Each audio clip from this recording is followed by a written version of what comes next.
Намасте! Сегодня мы будем готовить дал. Это то блюдо, которое у меня ассоциируется с Индией. Дал – это чечевица, либо же суп. Причем суп может быть не только из чечевицы, но и из прочих бобовых. А вкратце немножко расскажу, что меня связывает с этим блюдом и какие есть воспоминания. Для начала мы порежем лук и его обжарим. Берем нормального размера луковицу и ее режем. В свое время путешествие по Индии я встретил американца, который там жил уже много лет. И он поделился советом, что, беря во внимание размеры Индии, которая огромная, и то, как сильно отличается кухня разных регионов. Иногда индийская кухня бывает уж слишком специфичной, слишком острой. Он посоветовал, что самое надежное блюдо при путешествии по Индии – это дал. Что, несмотря на то, куда ты попадешь, везде можно рассчитывать на примерно одно и то же. К тому же оно самое дешевое и вкусное. В домашних условиях его приготовить очень просто. Ингредиентов надо мало, и готовится оно быстро.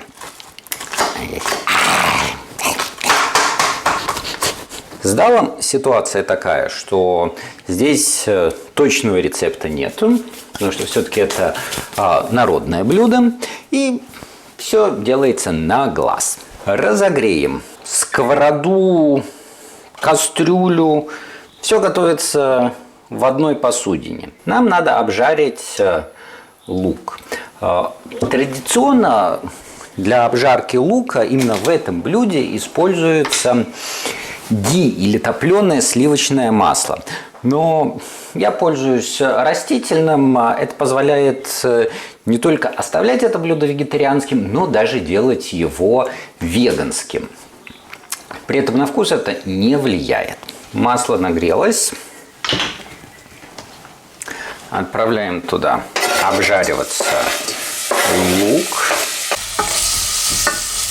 Нам нужен имбирь. Примерно 1 сантиметр. Если нет свежего имбиря, смело можно использовать сушеный. Пока лук жарится, нарежем мелко имбирь.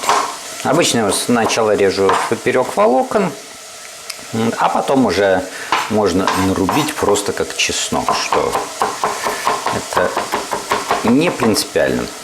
Мне наоборот нравится, когда его куски попадаются и чувствуются на языке.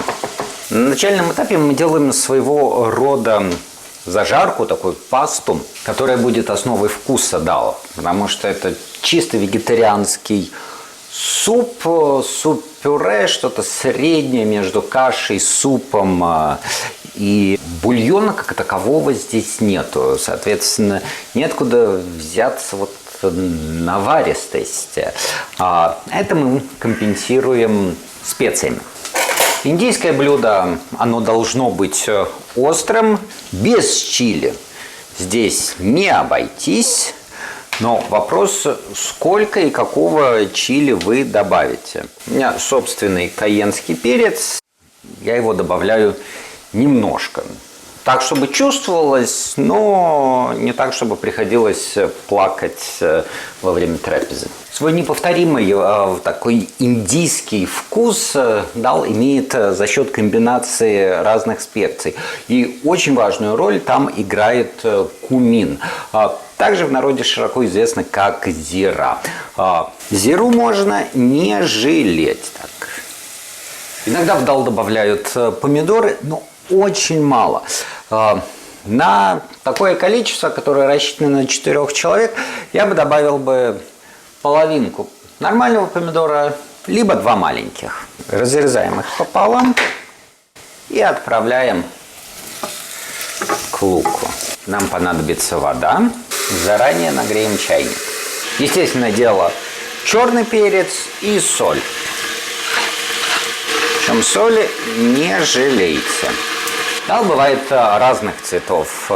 Желтый, оранжевый, зеленоватый, болотистый. Для меня он желтый. Я этого добиваюсь за счет куркумы. Вот так выглядит корень куркумы в целом виде. Прежде чем его использовать, надо смолоть. Обычная маленькая кофемолка для этих целей подойдет. Я надеюсь, что она справится. Очень надеюсь. Свежемолодая куркума выглядит вот примерно так. Имеет ярко выраженный запах. Уже ближе к концу нам будет нужен чеснок. Поэтому почищу одну головку. Больше не надо. Если мы будем придерживаться йоговской кухни, так те вообще говорят, что ни чеснок, ни лук нельзя. Они усиливают либидо, которое мешает на пути личностного роста и просветления. При этом советуют есть лук и чеснок тем, которые едят мясо, потому что они усиливают огонь пищеварения. Хоть это блюдо и без мяса, но в другие дни я его ем. К тому же я люблю чеснок. Вот тут я не представляю, как можно готовить без чеснока. Зажарка готова. Пришло время чечевицы. Я использую желтенькую, индийскую. Она есть оранжевая, турецкая, есть лунная, зеленая. Это мы слегка обжарим. И сюда же добавим воды. Доведем до кипения. Так. Мы это все накрываем крышкой и варим 10 минут. Что хорошо в чечевице, то что она варится быстро, в отличие от гороха. Проверим, как оно выглядит. 10 минут прошло. Самое время проверить его на соль. Можно добавить и соли, и перца черного. Поскольку это индийское блюдо, то не жалейте специй. Чеснок. Еще раз перемешаем и оставим настаиваться еще минут на 10. Прошло 10 минут, как он настаивается, значит, можно смело подавать. Обязательно украшаем его свежей кинзой и вуаля! Настоящий индийский дал. Едят его с лепешками, но я его буду есть с простым черным хлебушком. Подписывайтесь и до следующего раза.